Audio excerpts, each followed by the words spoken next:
Hi and welcome to EGO NetCast. I am Martin Lindeskog and today I will talk to Ileane Smith here. I'm reading from your profile here. Blogger, podcaster, YouTuber, social media diva. Show your support on Patreon and get access to premium content on patreon.com/Ileane. And you're from Philadelphia also, from basicblogtips.com. I have it on your Twitter profile here. Hello. Hi everyone. Thanks so much for having me, Martin. Good. How are things in Philly? Actually, it's rather warm today considering that we're in the midst of winter. It's actually going to be in the 40s, Wow. our temperature here. Yeah. So it's normally in the 20s, and I think yesterday it was in the 20s, and then one day this past week it was what they call the wind chill factor of about -4 or something like that. So today is warm. Wow. And then we will have a warm welcome here, starting out with saying a sponsor message. Today's podcast is brought to you by audible.com. Get a free audiobook download and 30-day free trial at www.audibletrial.com/EGO NetCast. Over 150,000 titles to choose from for your iPhone, Android, Kindle, or MP3 player. Do you listen to audiobooks, Ileane? Actually, I just started with an audio book and I just signed up for Audible because I'm a big Amazon person. I'm always on Amazon. Yep. And I know that not too long ago, they purchased Audible. Yep. And so I would see the little reminder notice at the bottom of the screen sometimes, to get on Audible. And I just thought that it was all in the same account, but it's not really a separate account, but in a way it is. You go in through a different log on. So I actually posted up on Google Plus which of these two books that I was considering listening to, and one was Joe Pulizzi's Epic Content, and the other one was from Ann Handley. And most people voted because I wasn't sure which one I wanted to go with. And everybody kind of voted, and the votes leaned more toward Joe Pulizzi. So I started with his book first. But I will definitely get to Ann Handley's because I get one free book a month or something like that. See, I'm a huge fan of podcasts and podcasting, so I'm constantly consuming content, audio content. So the Audible books are really a perfect fit for me. That's great to hear, and I think our listeners could have that also and enjoy it. I know it's pretty popular in America due to Amazon and so on, and here in Europe it's you have other alternatives also, but it becoming more and more popular, Audible. Yeah, so I'm looking forward to Anne. As a matter of fact, I didn't mention the name of Anne's book. It's Everybody Writes. Everybody Writes. So, so Great. I think that'll be a perfect follow-up for Joe Pulizzi's Epic Content. Epic Content. Great. So, and then I will pronounce the name now again. It's Smith, last name, and it's Ileane. Ileane, that's right. Yeah. And my podcast as well as my YouTube channel are both Miss Ileane Speaks. Yeah. And you are good at speaking. I've watched several of your YouTube videos and enjoy them very much. So it's short and sweet and basic blog tips and good stuff. So thank you. What's happening in your life right now with work, projects, hobbies, etc.? Well, with my blog, Basic Blog Tips, I am just continuing to put out content. I am constantly getting new guest authors on that blog, which is very great for making connections and really getting to know people. And I also, share some of my own content there as well. And then there's the podcast, which is the Miss Ileane Speaks and it's MissIleaneSpeaks.com. And I haven't done a podcast episode in a while, but I've been getting interviewed. So I'm still out there in podcast land. It's just that I think it's been a couple of months, but I'll do one again soon. And then I've really been concentrating a lot more on YouTube and posting videos a little bit more frequently just to see if that really builds the audience the way everyone says it does. Yeah. And it has been working quite well for me. So well, in fact, that I decided that I was going to start a course with Udemy about building an engaged audience on YouTube. And so that's the latest thing. I actually got inspired by my friend Rob Cobbin and also Lisa Irby, who are Udemy's instructors as well. And it's a whole new world because they have Facebook groups and other places where Udemy instructors are doing a lot of networking and connecting with one another. So I'm meeting all kinds of new people. There are just so many content creators out there. And you think you know everybody, but then you get into something and it's like a whole new world of people. So it's very exciting for me because I love meeting new people. Yeah, that's great to hear. How would you explain what Udemy is for a layman or person who haven't done so much online education? Udemy is an online learning platform, very similar to lynda.com. Yeah. But I will say that the topics are a little more specific. Lynda.com has traditionally, because I've been using lynda.com since probably 2007 or 2008.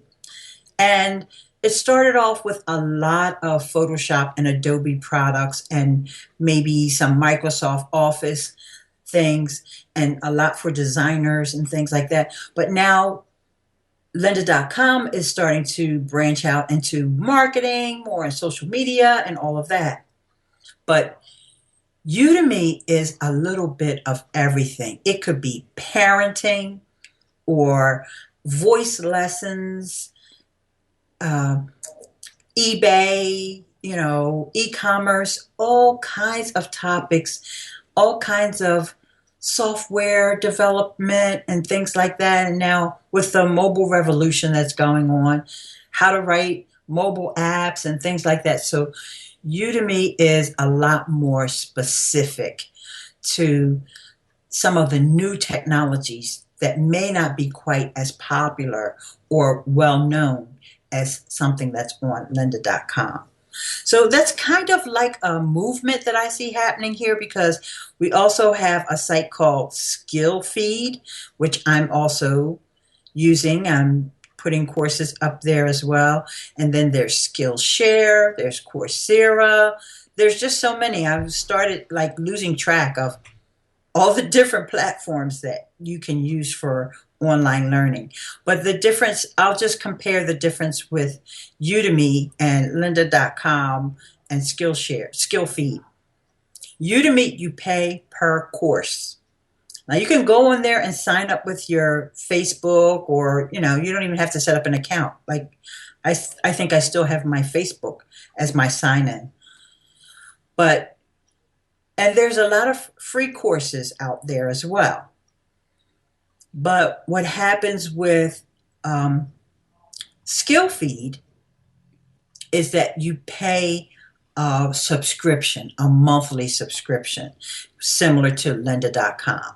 So that's the difference. The difference is the business model and how those platforms charge you. Because you can get a course on Udemy for $9, but you can also get a course for $499. So they're just as common. Whereas I kind of prefer the Skillfeed thing or in lynda.com where you pay a monthly subscription and then just go in there and you can learn anything you want. But that's just, different business models. Yeah. Do you think this will change or have changed the education system and colleges, universities, extra courses, and so on? But Well, well, this is another thing. Years ago, I think MIT was one of the first universities. It may just be that it's the first one that I know about. They started something called open courseware, yeah, where you could go and take college classes. Now, you were only given access to the lectures, the recorded lectures. You weren't given access to the course materials. You know, the instructor doesn't grade your papers that you hand in or anything like that. But you're able to be exposed to the material through video lectures. So I really think that a lot of universities are finding that using that model of exposing people to what they could have access to on the university level through online learning. And that's why you even have some universities like, you know, that are strictly all done online. And so I definitely see that moving.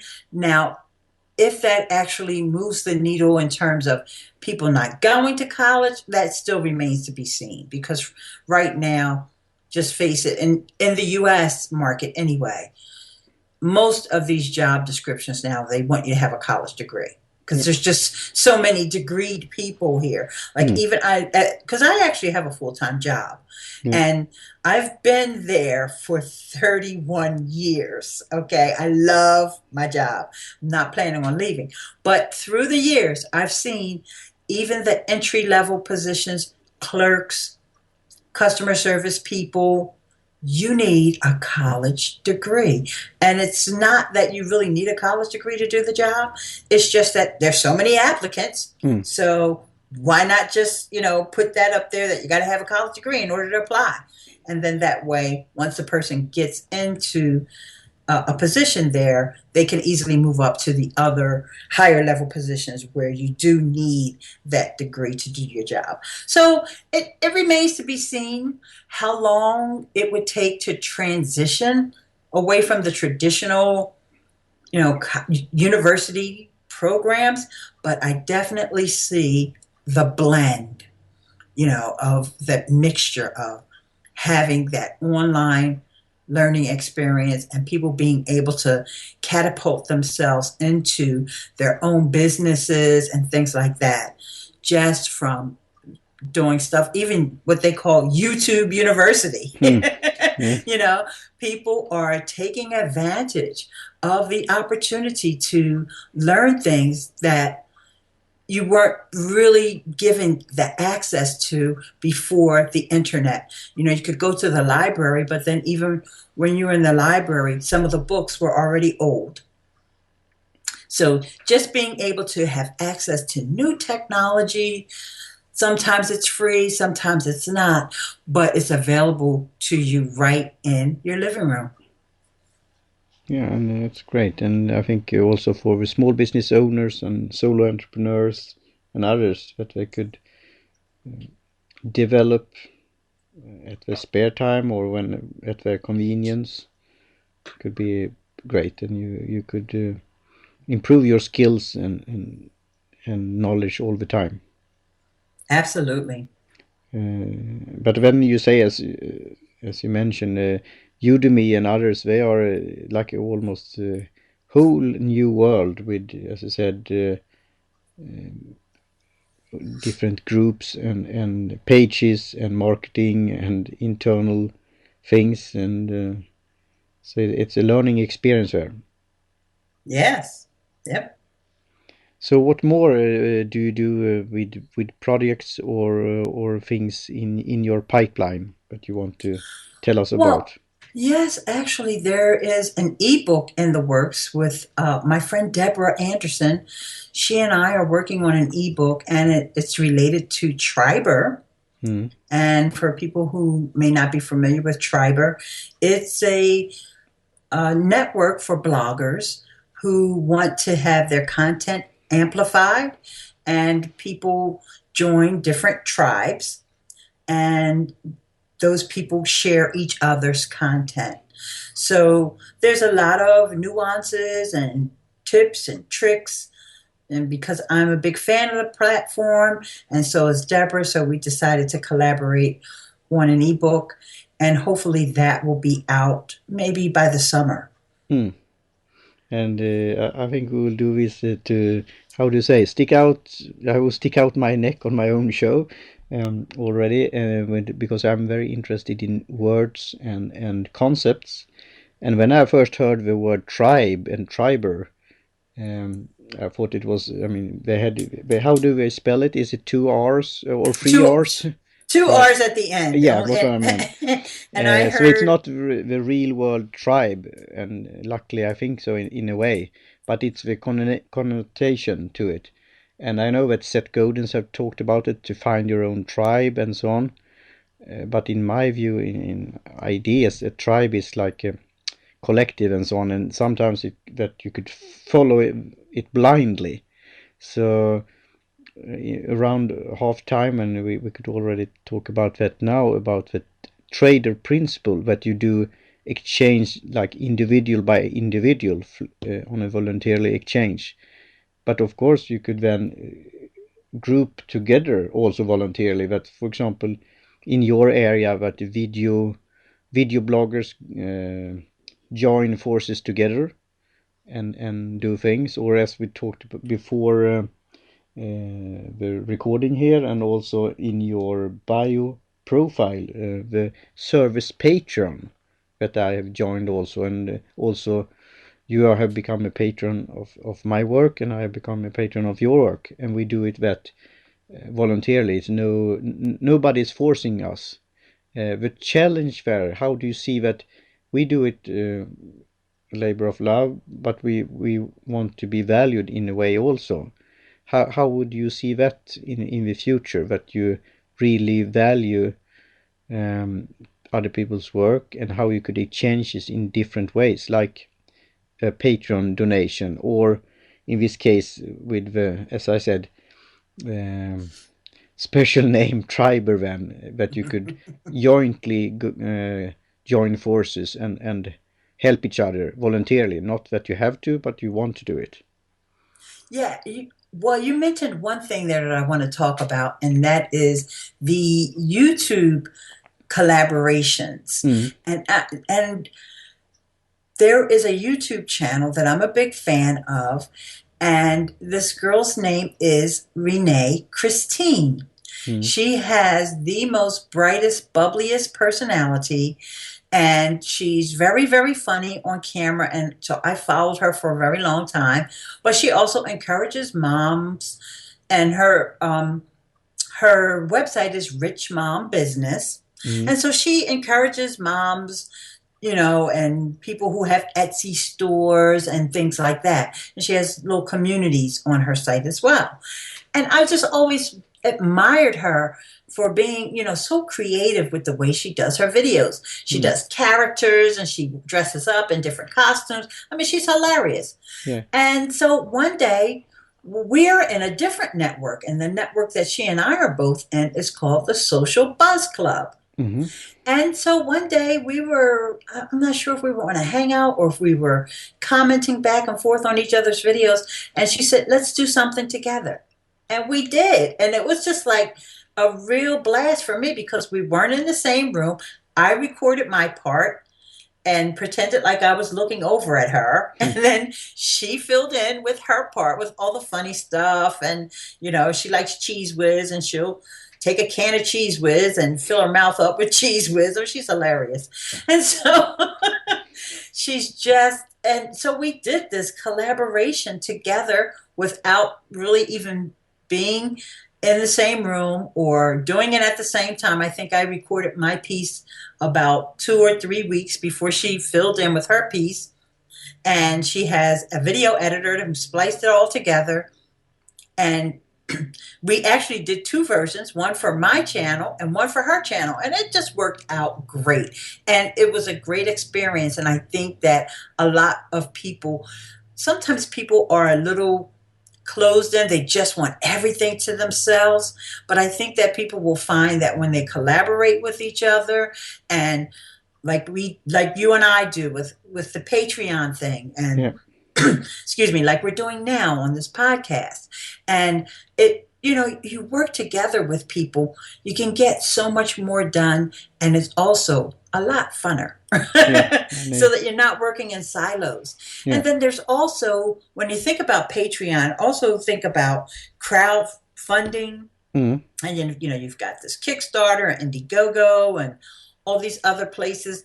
There's this one Kickstarter, I think it was, that just happened recently, where a guy I think it was from The Onion or something like that, he wanted to only make like $20,000, and yet he made $1 million like in the first 24 hours. Some crazy numbers. I don't even have all the numbers down pat, because I heard it on a podcast and I was in a car driving. I didn't get a chance to actually go look it up. But it's just like, there's just so many ways that people can support you and support your work. And it's all based on your personality and, making those connections with people, and people realizing how, we are so connected, and we don't have to be always worrying about big brands and what they're doing, and, what McDonald's did last week and what Procter and Gamble is doing next week. It's about people, and we can collaborate with each other. We can support each other, and we can all do our own thing. We don't have to depend on the big guys, so to speak. No, and I mean, that's good. And what I do, because I want to have this show as a food for thought, and like a thoughtful discussion, and that you tinker about things and chew things.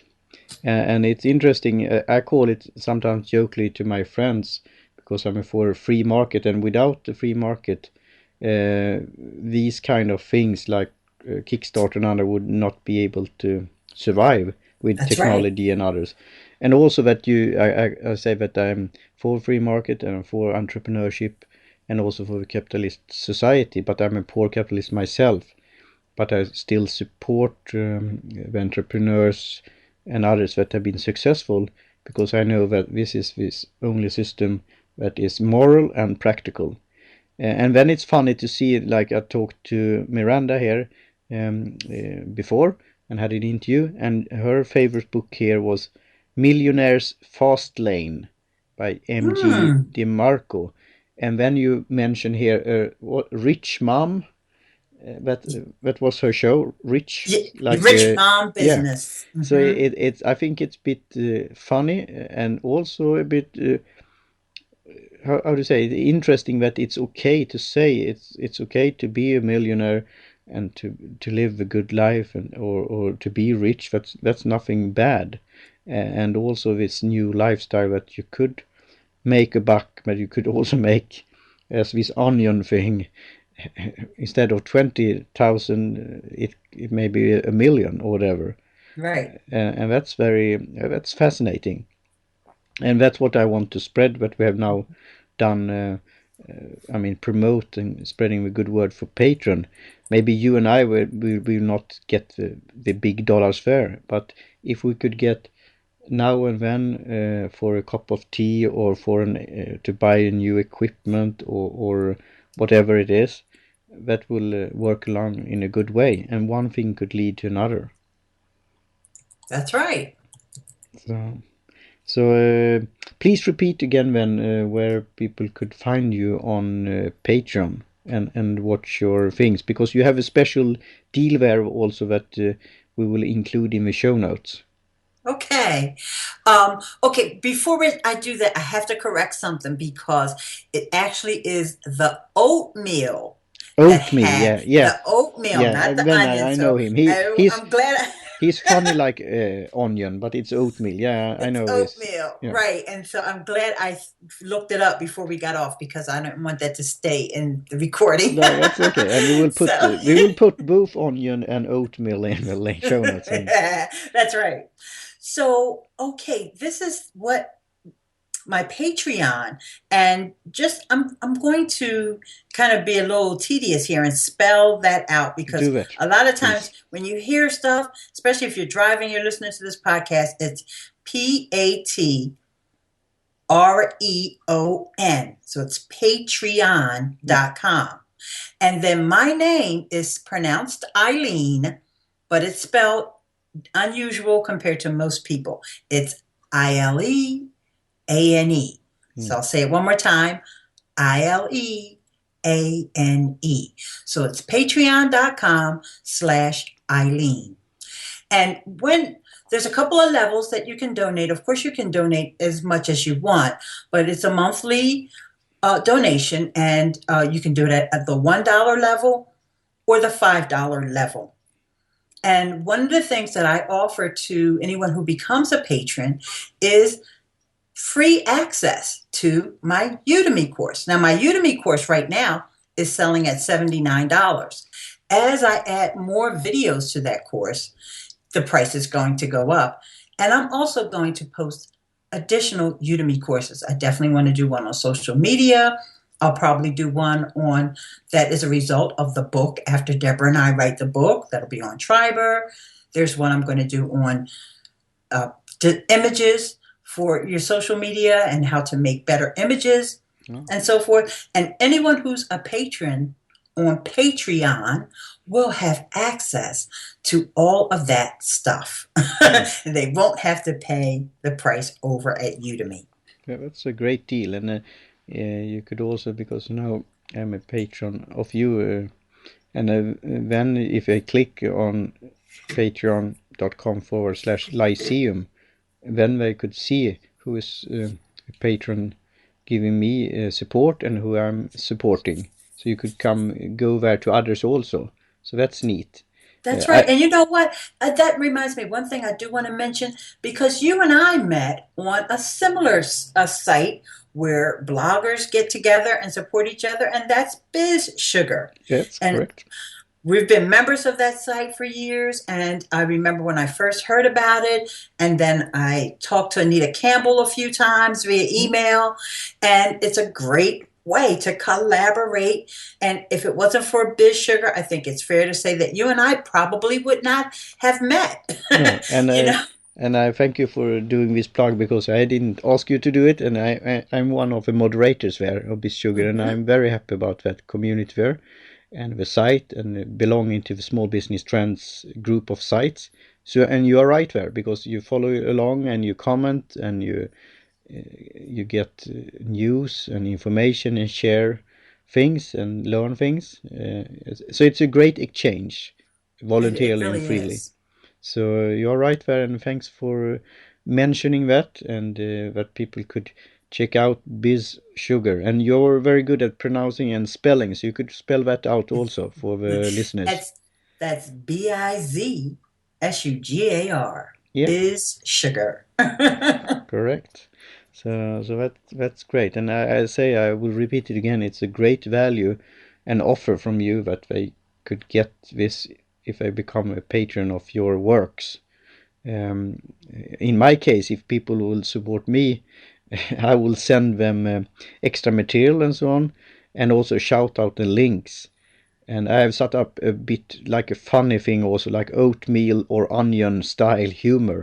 If I get like, what have I put, like $50 per episode or per month, I will eat a hot chili pepper on video.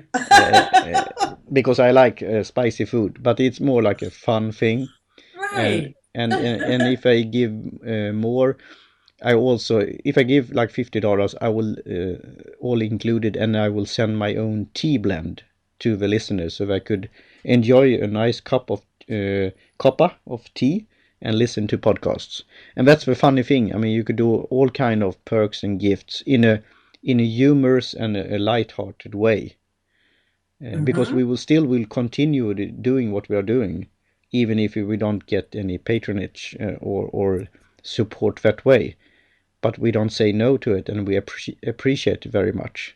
Have you watched that, and I could include that in the show notes, watched that video by one of the founders called Internet is Awesome. Actually, I did watch that, and it's been a while. And since I consume so much content, I can't remember No, the and video. I can't. And you are very good at pronunciation, so I would put that in show notes. But it's called like pom. Oh, it's hard to say it. It's a long music band name, something Okay. with pom, and one of the founders there of a band member. He is founder of Patreon. Oh, So they okay. use their own service in order to support their music interest and their passion and so on. But because they have seen that, have you seen that? Because you have an impressive number of visitors on YouTube. May I ask, do you earn a good deal of money through Google AdSense, or is it in other ways you getting paid in some way for all your work on YouTube? Well, Because I wouldn't say that I earn a good deal of money, but yeah, it covers a little of my expenses, yeah, that's and good so to I hear. think it's a good way to go ahead and monetize your YouTube. But then there's other people, it depends upon what you're using YouTube for. Mm, And basically, for me, I'm basically just educating people and giving away free content. mm, Of course, it also builds my authority, yeah, that and it people does. say, okay, wow, she's great. I'll go check out her website. I'll follow her on Instagram or on Twitter or whatever. How And many downloads did you have or views on YouTube? It was an impressive number there. right now, I'm a little over 300,000. Maybe there's 350,000 by now. So, yeah, I'm pretty happy with my results Yeah. that I'm getting because remember, I'm doing video tutorials. Mm, I'm not, there's a lot of people that are doing much more entertaining things. yeah. I'm basically, I like I like to said, watch cat videos. okay, yes. No, I'm up to 341,000 views on Yeah. my YouTube. And I have there's probably close to 200 videos on there. Mm, There, every now and then, I'll find an old one, and I'm like, "Oh my God, that video is so outdated." But I'll just make it unlisted. I won't delete it, mm, so that I'll keep those views on my view count. yeah. And people have gotten good value out of my YouTube channel, and it really is a great way for people to get to know me because remember, YouTube is the number 2 search engine. Yeah, and it's So, owned by Google, so yeah, and people that come there are looking at how to do something. And if you want to know how to do something on social media, like in the last few weeks, I've been doing a lot of Pinterest videos. So if you're interested in Pinterest, I've done videos to even show you how to use their advertising platform. I've showed you how to move your pins around from different boards and delete pins. And, I've just done a lot on Pinterest. I've showed how you can use Viral Tag, which is a great service that you can add multiple Pinterest accounts to. And then I've done videos on YouTube, on the YouTube platform, how to use it, how to make videos, how to use the insights and well, actually they call it YouTube analytics now, hmm how to get the most out of the analytics. And I even talk about the AdSense program a lot on my channel as well. But so I have a little bit of everything there as far as tutorials are concerned. So when it comes to tutorials, and I'm not using any ads to promote my videos, a lot of times you'll see people with these really high view counts, mm, and they got them really fast. And you look at the video, and it's like, that's kind of boring. It might be informative, but it's boring. And then it dawned on me, because everybody's talking about it now. They're buying YouTube ads, because YouTube ads hmm are relatively inexpensive. mm, But I haven't done any of that, and I probably could get a lot more views if I did, because my videos are pretty good. mm. I Yeah. get feedback from people all the time. I'm not just saying that. I get people telling me all the time, this is exactly what I needed. Thanks so much. I was wondering how to do such and such a thing. Oh my gosh, I didn't know that I could do that. Oh, so I hear that kind of stuff all the time. That's why video is one of, really my number one favorite platform as far as teaching people how to do stuff. Even though with a blog, you have to, as a blogger, if you've been blogging for a while, you have to know that most people are not reading your whole blog post. That's why they tell you to put in headlines and all that. People may skim. They'll look at the headlines and they'll say, okay, I really do want to know about that section. They may read that section. But for somebody to actually read an entire blog post is an anomaly. That happens less often than, but with a video, either they watch the video or they don't. So it's kind of like the ones that do watch through, or they'll get to the part where, okay, I knew how to do that little part. I just need to know how to do this little trick she's going to show. That's, where I get a lot of the consumption of my videos. And I think that people are really appreciative of the videos more than they are of blog posts.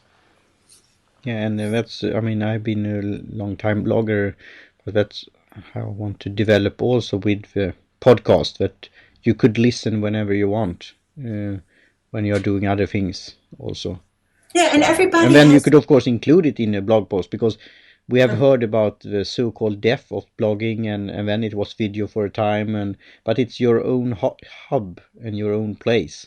Right. So I think blogging will stick around, but it will come in different flavors and directions, and you could focus on different kind of content, how you consume the content.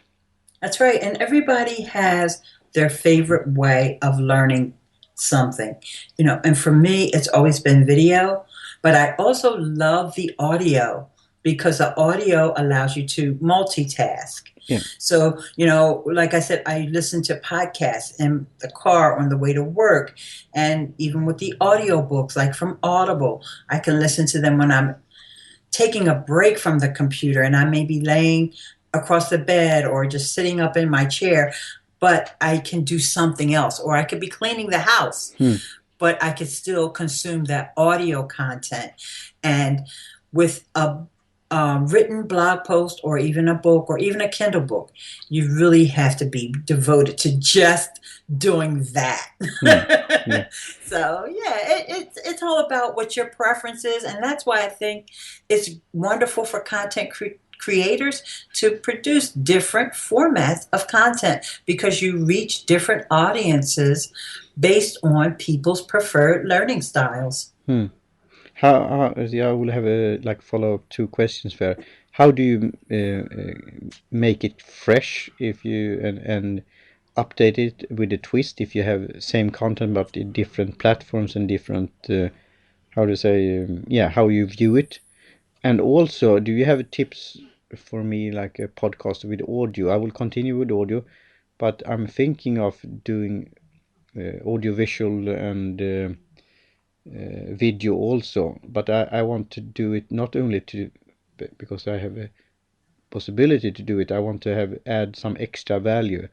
I have this interest in tea, so I have done some tea ceremonies or tea tasting, kappa tasting, and then it could be interesting to see the tea and how when you pour it and compare it with others and so on.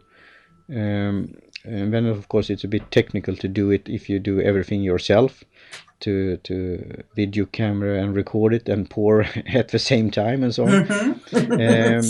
But that's also, but I have seen, video loggers also doing it, but then you could have sometimes, to joke, 2 talking heads sitting besides each other, and you wonder, why do we need to see them? Is it any additional value or extra information? Like, it could be the facial expressions, it could be gestures, but it could also be that you show something on a whiteboard, or you do some, instructional videos or something like that. Because right now with call recorder, I could have used, we could have done it on Skype with also video, and we could have it, and you could decide if you want to have both persons, like the guest and the interviewer, and the same, or only the guest, for example.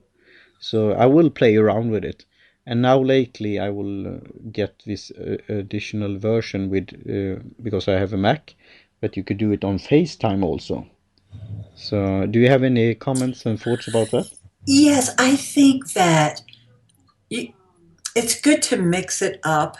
And if you're going to, my thoughts on you doing the T channel, I think that would be very interesting because the visual aspect of it is not just the where you're having the tea or making the tea and pouring the tea, but it could also include the different types of mugs or teacups that you're using, or the different types of sweeteners or anything that you may add. So that may add the visual interest. And as far as doing it on location, if you're going to a tea house or something like that, you can, if you don't have someone to help you, you can use, they have the GoPro cameras, you strap it onto your forehead or something. Yeah. And, that way you can bring that element in. But I do think that, and Google Hangouts on Air is one of those platforms that really demonstrates this, that being able to look someone in the eye virtually, even though you can't see them, you're looking at your camera, they can see you. And I think that makes that connection there as well. So that's why even one of the things I did on my YouTube channel was, I do a lot of screencasts, but it was my friend Lisa Irby from To Create a Website who encouraged me, not just me, she put a challenge out there to all of her subscribers to get on camera, because she wanted to know why people are scared to get on camera. She wanted to help people get over that not being on camera. And this was back in the day when YouTube used to have video replies. They don't do that anymore. But that was my very first time getting on camera, and I know a lot of her followers, it was their first time as well.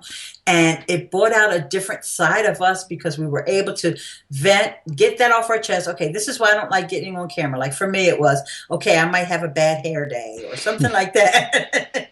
So we got it out, and then now, so what I do now is I mix it up. A lot of times I'll get on camera at the beginning of the video, and then I'll do the screencast, and then I'll get on camera at the end. Okay. So, that way the screencast is there, but then that also helps with making the connection. And I admit that I started getting more followers because people, I think they also think of me as a teacher. So kind of when they see me, that even reminds them more of their, their elementary school or their high school teacher, because they can really see what I look like, and they can see my gestures and all of that. So I think it is helpful even if it's a talking head video. I think it's good that people get to see a little bit more of your personality, and they get a little bit. So I always advise anybody who has a podcast to still use video to promote that podcast. Yeah. So you could do something like that too, just to post something up on YouTube, just to say, maybe before every episode or something, or every few episodes, you could say, this week, I'm going to be talking to Ileane Smith from Miss Ileane Speaks. Be sure to tune in to the podcast, and here's the link below, blah, blah, blah.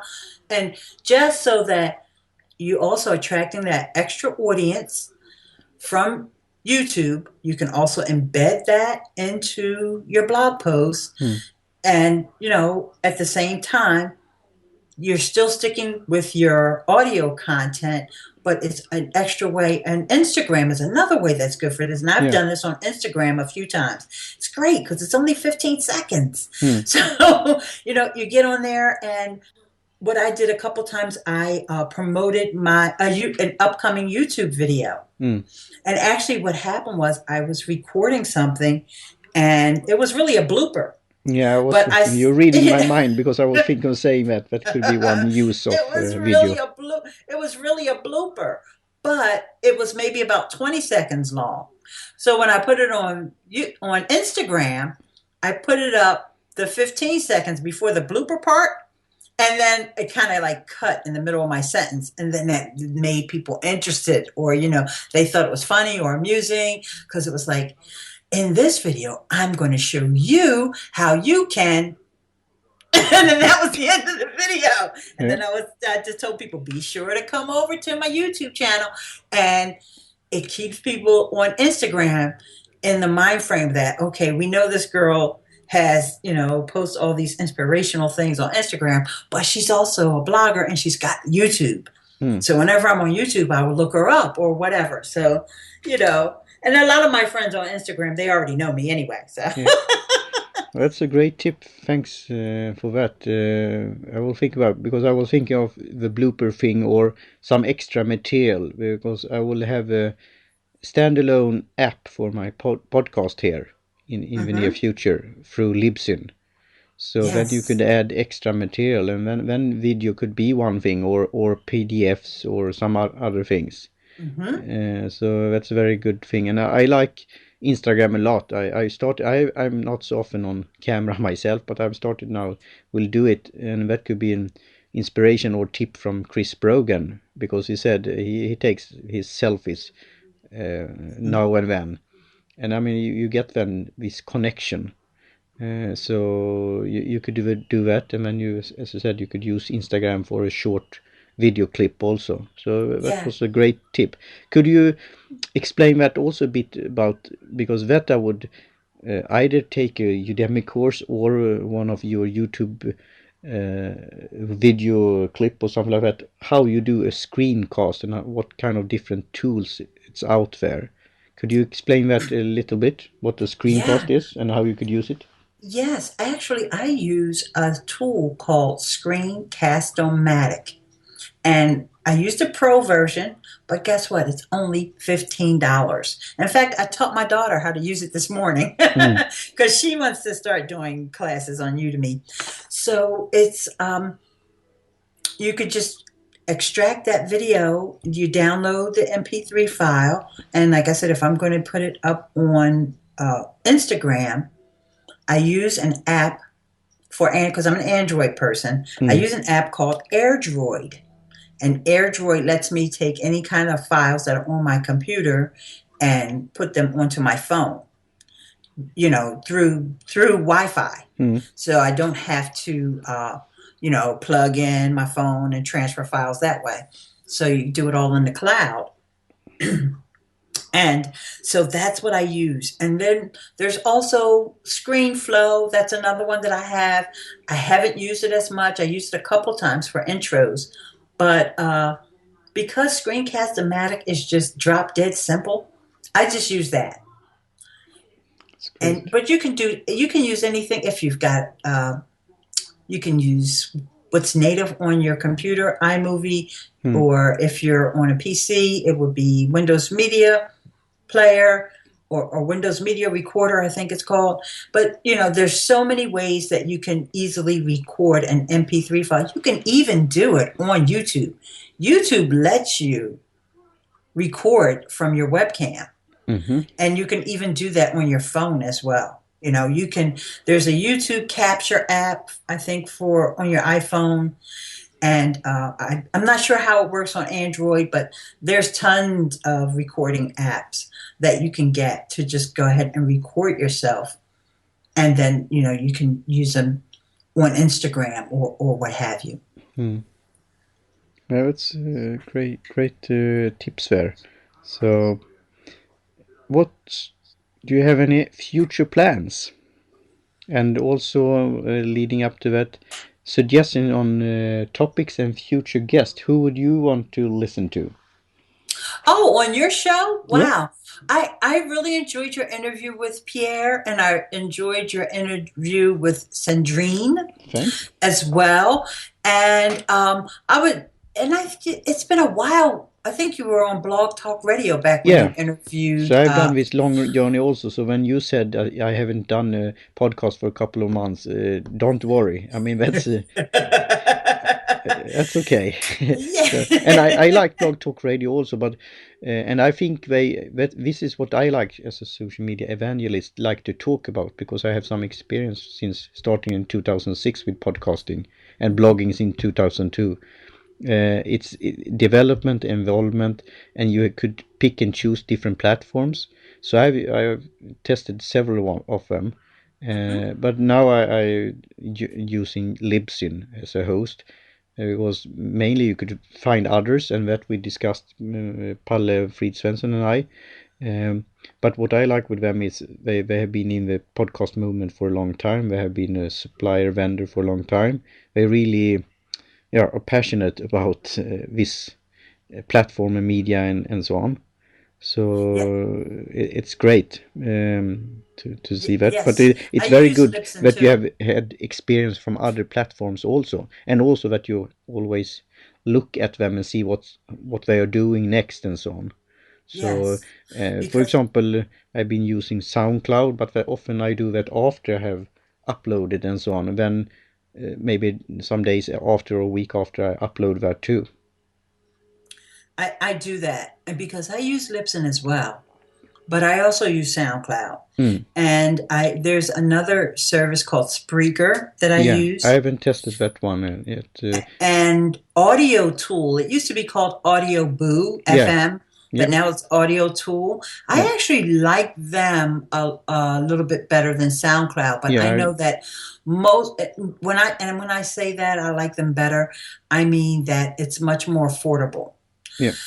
But of course, Libsyn should be your primary feed. And if for some reason you don't like Libsyn, there's Blueberry, Mm, and that's just Blueberry without the letter E in it. yeah, And, those are two uh, hosting services, because a lot of people don't realize that when you have a blog, you should not use your blog host, your web host like HostGator mm, or Bluehost for your podcast. You need to have a media mm, host for your audio podcast. So I would always recommend Libsyn and then Blueberry.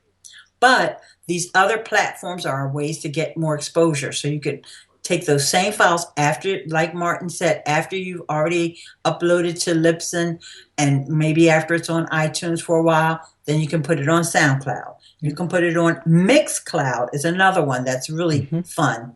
And then, like I said, Spreaker, and then Audio Boo or Audio Tool, I think it's called now. Mm, And there's a couple of others that I would just give them a try, because they all have audiences, and they're good to just have your files in another place that you can. One of the things, like for example with SoundCloud, they're very shareable, and they're also playable on Google Plus. mm.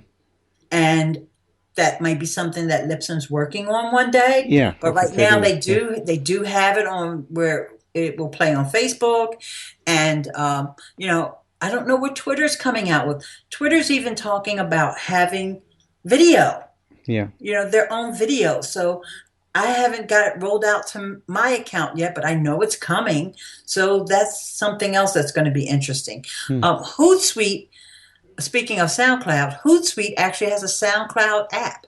So mm-hmm. you can actually listen through SoundCloud. I mean, it's through Hootsuite, and it's a free app, and you can just follow your favorite shows over there if you just want Uh-huh. to scroll through the stream just to see who's Okay. released a new episode. So there's just people have to just explore. There's a community on Google Plus that I'm one of the moderators of, and it's called Podcasting Technology Resources. Mm-hmm.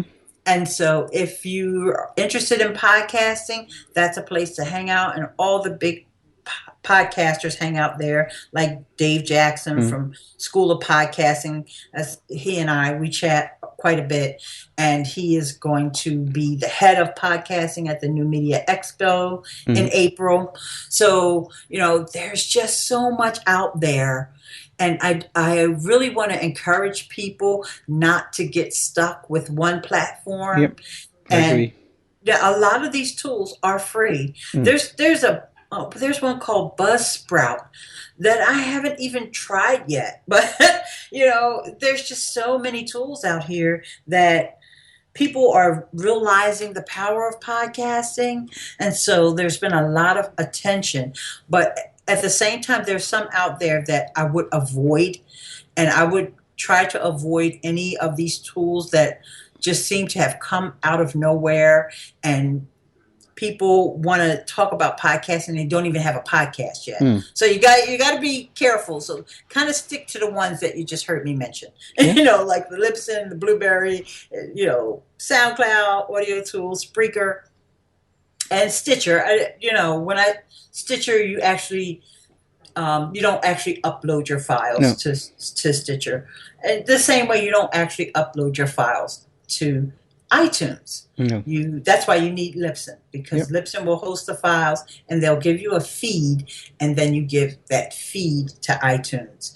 And so a lot of people, they get hung up on some of the techie bits of podcasting, but just the basics, that's it. Once you get your recording and you've got your MP3 file, and then you can go to Libsyn, and if you have questions, they'll walk you through the process, but then they create a feed, because the key thing about a podcast, and this is why it's different from YouTube, is the RSS feed.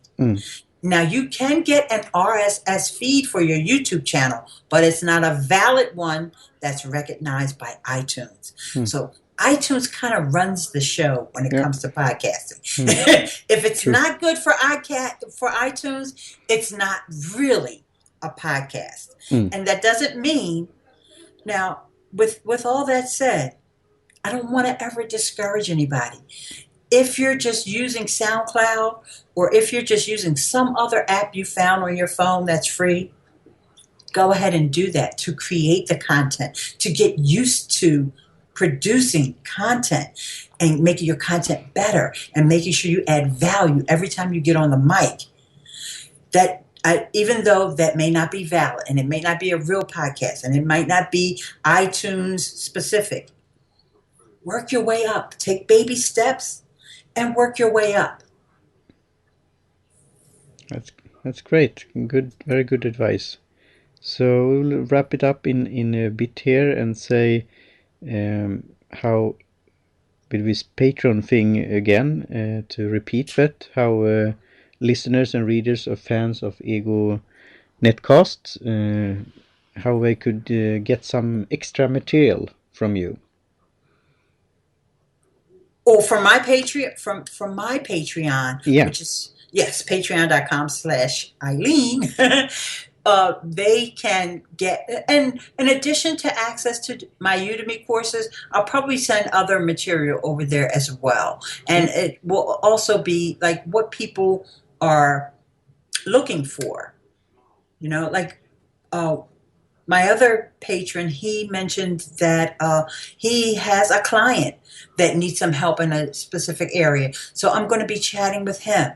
So we'll see what people need, because that's another benefit of being a patron on Patreon, is that you can get your specific questions answered and your specific needs addressed. That way I'm not just putting stuff out there and not knowing if people really want that specific thing or not. That's very, so it could be customer specific and so on, and due to your personality, and so that's great. And that conversation could continue on Facebook, for example, facebook.com/EGO podcast, and facebook.com/EGO NetCast. And I will bounce some ideas with you how you could have more interaction there, because now I'm more like likes, and I'm happy with that, and I share my new episodes and so on. But I've seen their development on Facebook pages and like pages, but it's a bit challenge to have a thing going on, because it's so much in the Facebook stream and feed. Yes. It's hard to catch up. So, and I've not mixed feelings, but I will continue with Google Plus, but I will take baby steps there too. And I will see what that could do. And if you have any tips on how you could build like a place for your fans, your listeners and fellow podcasters, you are more than welcome to give me a hint there what I could do with that. I mean, right now I'm happy with spreading it through Twitter and other things, but even I go to LinkedIn and this kind of thing. But want to continue conversation after people have listened to the episodes. So that's what I'm thinking about loudly here. So Okay. and Good for you. yeah, and they could go and listen to this episode on egonetcast.com, and as I said, you could reach out to me on Twitter on EGO NetCast. Have you played around with that, with the speak pipe that you could leave a message? Yes, I have SpeakPipe. In fact, I've even incorporated that into my podcast and in my YouTube channel. People have left me messages and asked questions, and I incorporate it into my videos. That's great. Then maybe we could test it out on each other's, because I put that on my contact page. Yeah. I don't think I will get lots of amounts of people calling me on my answering machine on the internet, I think. But it's good to have that opportunity. If people don't want to write an email or write on Twitter, they could reach out and say something. Yeah, and because I'm well known for doing tutorials, people always want to ask me questions. And so I just tell them to go to my contact page, or even if it's on Twitter, and they, like someone just tweeted me yesterday. I have never seen or heard this person before. They said, I was watching one of your YouTube videos and I'm in the UK. When can we chat? I'm like, huh? Okay, first, I don't know you. Second of all, about what? What video? So I said, and I could have, which I didn't get a chance to yet, just say, okay, leave me a message on SpeakPipe. Here's my SpeakPipe. And my SpeakPipe is just like Patreon, speakpipe.com/Ileane, ILEANE. And, that way I can get a good idea of what it is you need. If I can help you, I will. If I can't, I can probably point you in a direction of someone else who can. Yeah, that's a great tip. And please plug your sites where you are on the interwebs, and also if you have any ending note or ID or shout out or something like that. So, or as I said, somebody you personally want to listen to in the future, and if you have any referral there or connection, you're welcome to. Yeah, I would have to think about that. I could email you afterwards about. Great. Because I'm not sure who you might be connected with that I know. But I know we have a lot of peers in common. So but I would just advise people to just go. You can follow me on Twitter, and that's also ILEANE, Ileane on Twitter. And then you can find my Patreon right there, my Twitter bio. And also my blog is basicblogtips.com. Yeah. Great. So thank you very much, Ileane, for the talk and the conversation. Enjoyed it very much. And thank you. I did too. Yeah. Talk to you soon again. Okay. Thanks. Have a good weekend. Yeah. Bye, everyone. Bye.